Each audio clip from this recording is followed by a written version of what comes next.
Welcome to In Depth with Academia. I'm Richard Price, CEO of Academia Edu, and I'm thrilled to be with you today, ready to dive into another fascinating research paper and see what it might mean for all of us. Remember, I'm sharing this paper with a neutral stance.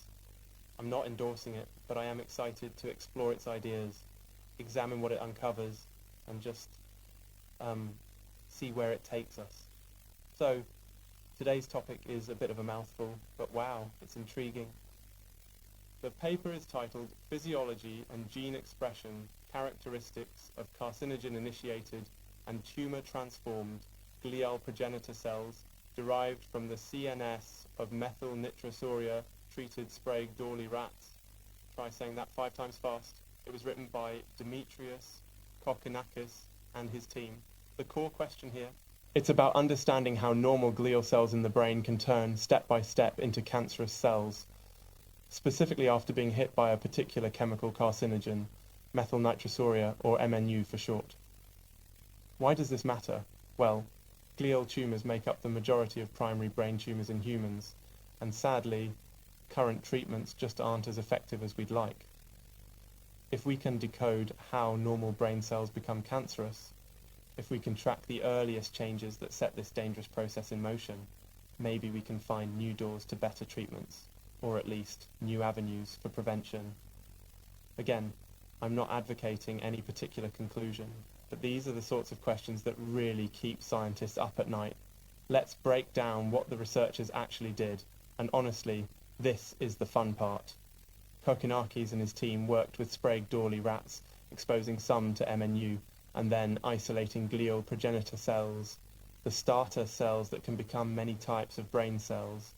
They compared cells from untreated rats and from those exposed to the carcinogen, looking for differences in both the behavior of the cells, like how they divide and grow, and at the level of gene expression, which is basically which genes are turned on or off at a given time.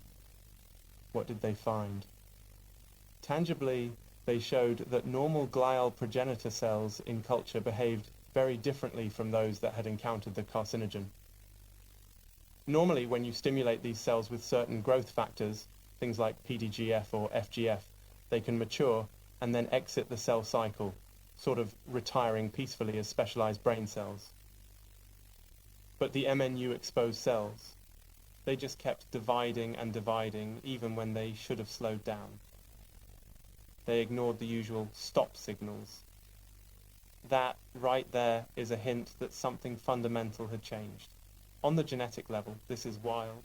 They discovered early upregulation of genes responsible for growth and cell survival, things like PDGFRB and IGFR1, and also certain signaling molecules like IL-6.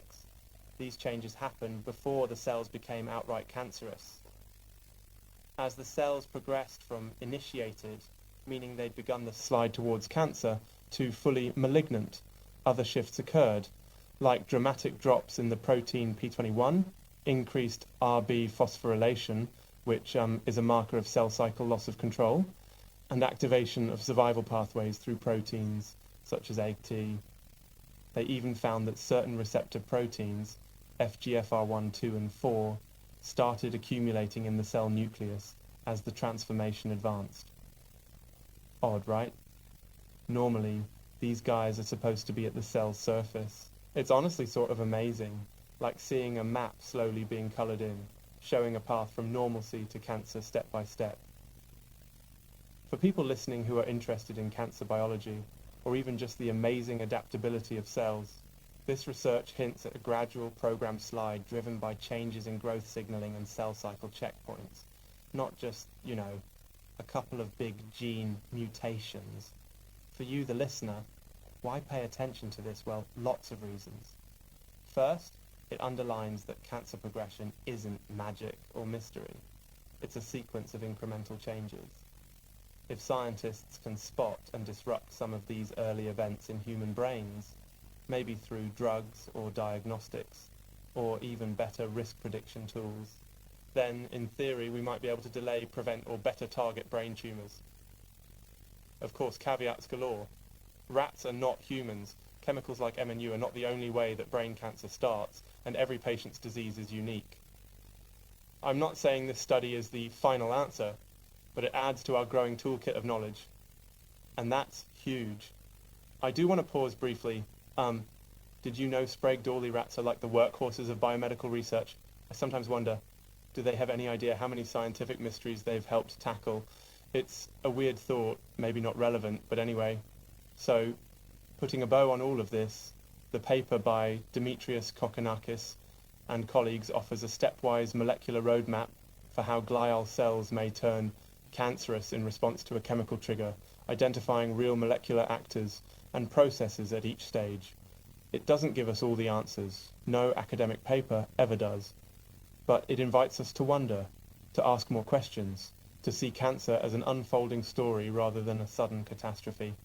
Remember, the beauty of academic research is that it's a conversation. It doesn't decree the truth, but sketches out possibilities, inviting us all into the dialogue. Thanks for tuning in. This has been In Depth with Academia, and I'm Richard Price. Stay curious, keep questioning, and see you next time.